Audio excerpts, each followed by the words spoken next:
Filmer du det? Jeg har prøvet. Hej, jeg hedder Glenn. Det her, det er vores videopræsentation.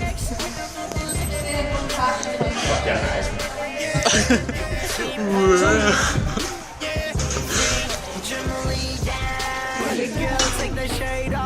Can't believe it. Without buying them a drink, all I do is win. Ay, all I do is win. So let me get you motivated. Throw me in a cage with a Ja, I går bare i gang. Hvor hårdt har det været indtil videre? Stille og roligt. Standard. Hvad har været det værste? Under det her forløb? Jeg kunne gå ud og tage noget vand. Hvad har været det bedste? Det har han til siden været lidt svært ved at svare på. Så. Man kan simpelthen se, hvor hårdt der bliver arbejdet i gruppen. Det er skræmmende. Og der bliver jo regnet, det knæer jo. Skal vi ikke prøve? Det tror jeg. Nej, ikke selv. Har du noget, du gerne vil sige om eksperimentet? Vores forsøg? Hvad synes du om vores forsøg? Hvad synes du om vores forsøg? Glenn, hvad synes du om forsøget? Jeg synes, det er hårdt, men jeg kender.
Så skal vi så til at udregne p-arbejde max. Og det får vi selvfølgelig ved at sige p-cykel max, som er den maksimale energi, man fik ud af cyklen, divideret med et sjovt n, som selvfølgelig er nyttevirkningen for kroppen.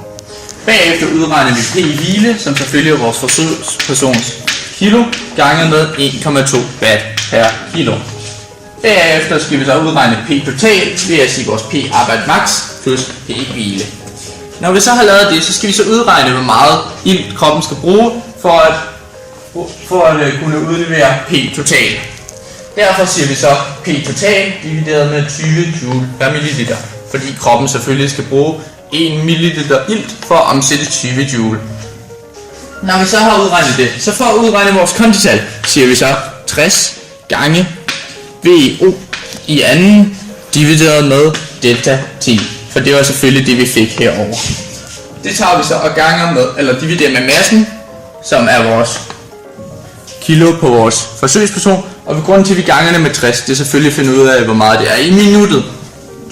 Når vi så har lavet det, ender vi op med et sjovt tal, som er vores kondital på vores forsøgsperson, som selvfølgelig er 50. Og Glenn, er du tilfreds med dit kondital? Sådan da. Jeg håbede på, at det var højere, men det er vel okay. Jeg ser det her. Det.